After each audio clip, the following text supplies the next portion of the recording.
And thank you to our presenters who have just logged in and joined this live Q&A session. A special thanks as well to all of our attendees, mainly agents and counsellors who have logged in to this third and final Q&A of the day, mainly from our audience and friends in India. As you will all know, the focus of today's agenda is to provide the most comprehensive updates and insights to our agent partners and counsellors. But most importantly, today has been also designed to officially recognise the incredible support that you have continued to provide New Zealand's education sector during such a challenging time for the entire industry. I'll begin by firstly introducing Ross Crosson, the Student Experience Manager at Education New Zealand Manapo Kitea. During Ross's presentation, he provided an overview of the support that has been provided for international students, focusing on those national student experience and wellbeing initiatives. Kia ora, Ross. Next, we have Joy Hotter, Business Development Manager at Education New Zealand Manapo Kitea, who presented today on New Zealand's regions and what makes them so special or unique in comparison to some of New Zealand's other larger cities. Kia ora to you as well, Joy. Kia ora, everyone.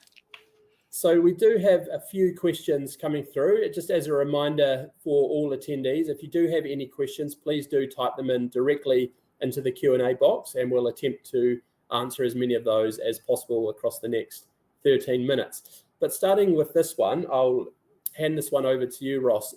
There's one asking how ENZ is planning to support education agents while borders remain closed for the large majority of international students.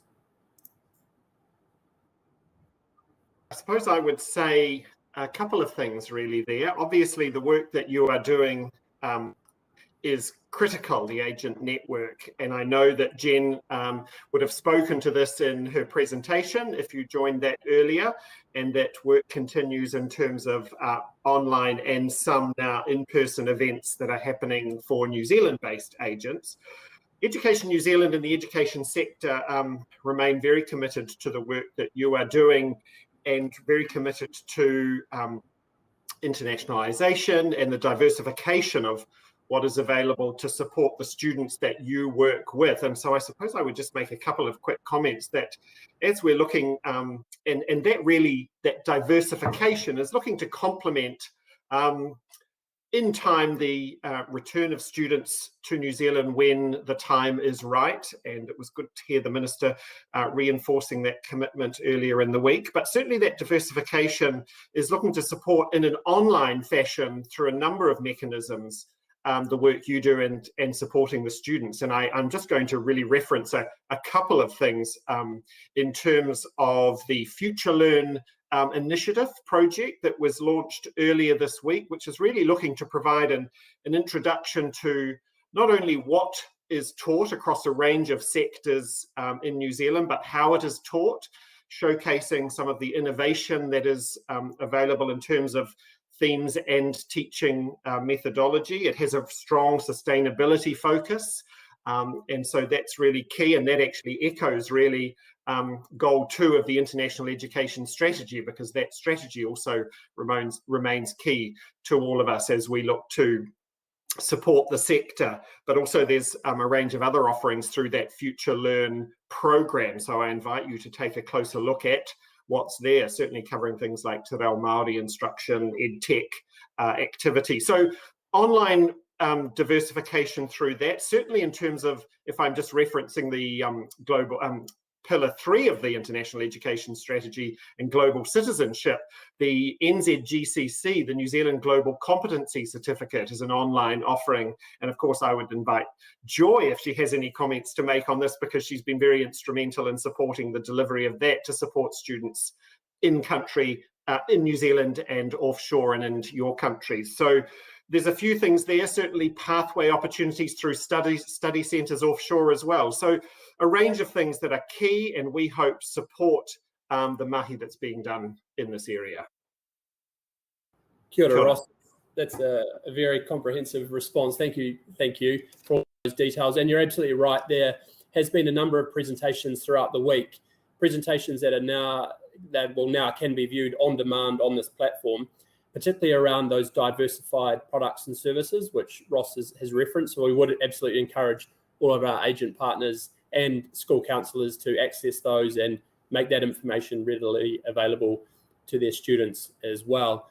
There is a question here in the Q&A box. Considering the borders have been shut, a lot of NZT agencies had to downsize, close, or even let go of staff.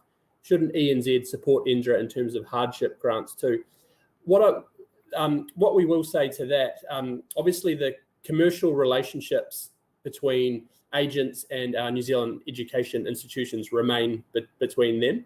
But what we are doing, and John Viev mentioned this in her presentation earlier, is we are providing co-funding for our agents in country. So we have been going out with RFPs to our NZT agents. So ENZ will match the funding that the agents are putting towards promotional activities, brand awareness activities.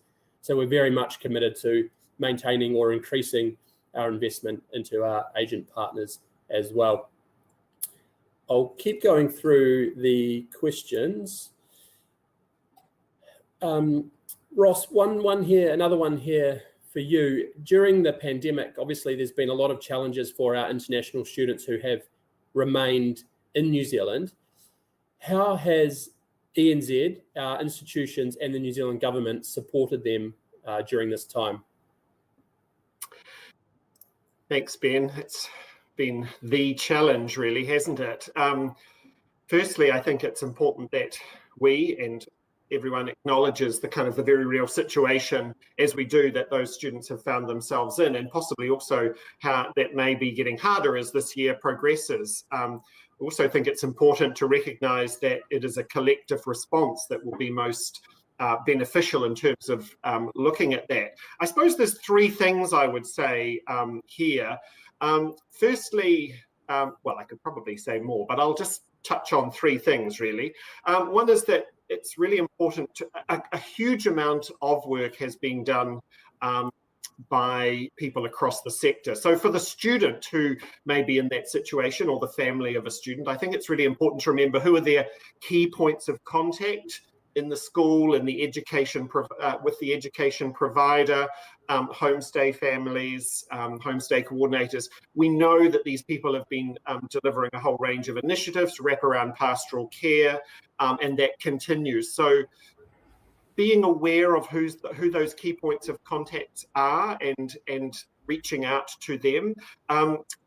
We know also that throughout the pandemic, multicultural groups and community organisations have been really active and continue to be active. So that is an avenue that has been hugely beneficial and much valued and is something to reference, I believe.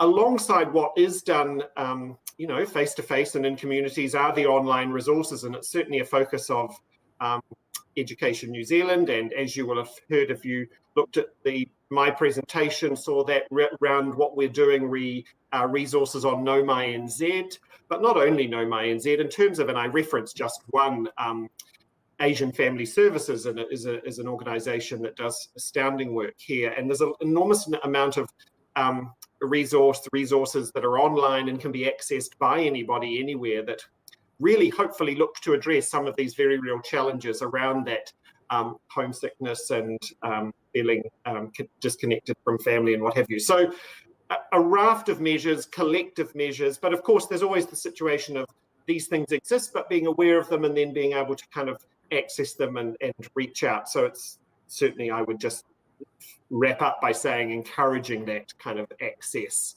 and outreach to these things. But yeah, we acknowledge the challenge, certainly. Thank you, Ross. Another question here in the Q&A box. After graduation from New Zealand universities, is ENZ or New Zealand's government in particular encouraging or preferring the international students to work in New Zealand? Good news is we have a recorded presentation from Immigration New Zealand to follow this live Q&A. Celia Coombs will be talking about the existing post-study work rights that are available for our international students. So that directly responds to that question. But again, I would just encourage as I know all of our agent friends do, they regularly check the Immigration New Zealand website for all the latest updates there. But certainly the post-study work rights are always included in those questions and answers on the website. All right, scrolling back through the Q&A box. There's a question here: is ENZ open to recruit new agents from India? What are the eligibility requirements?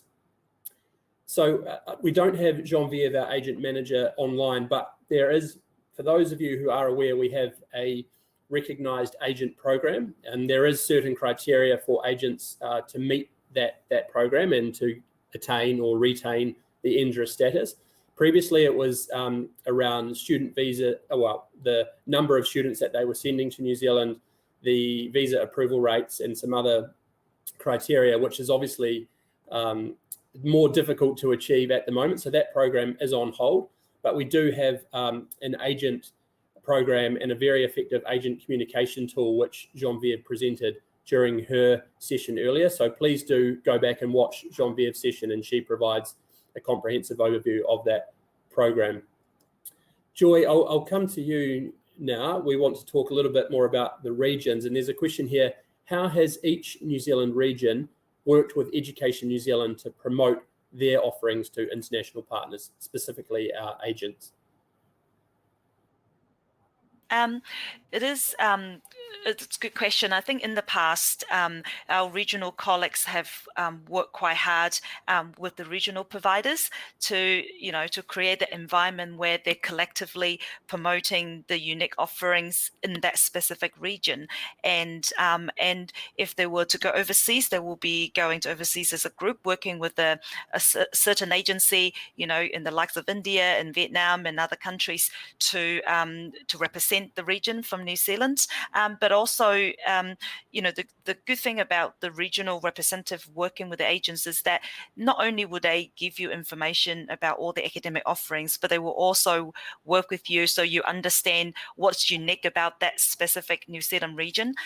Because, while New Zealand is quite small, the regions are actually quite different in terms of culture, in terms of landscape, and what we have on offer. So, our website, studynewzealand.gov.nz, has information on every region, and also the regional colleagues' contacts. And in each of their website, you will also find toolkits and marketing material that you could use to help you to promote that specific region as well.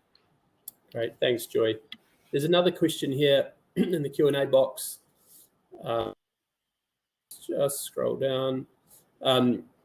As we do not really know when the borders will actually open, will there be initiatives by the universities to connect their technical courses such as science, medicine, engineering to the Future Learn platform? So yesterday's diversified products and services session did talk about the Future Learn platform and New Zealand launching what we're calling a pilot project. So we do have a number of courses that have been tailored to feature some of our strengths, such as sustainability, and we've had large sign-ups.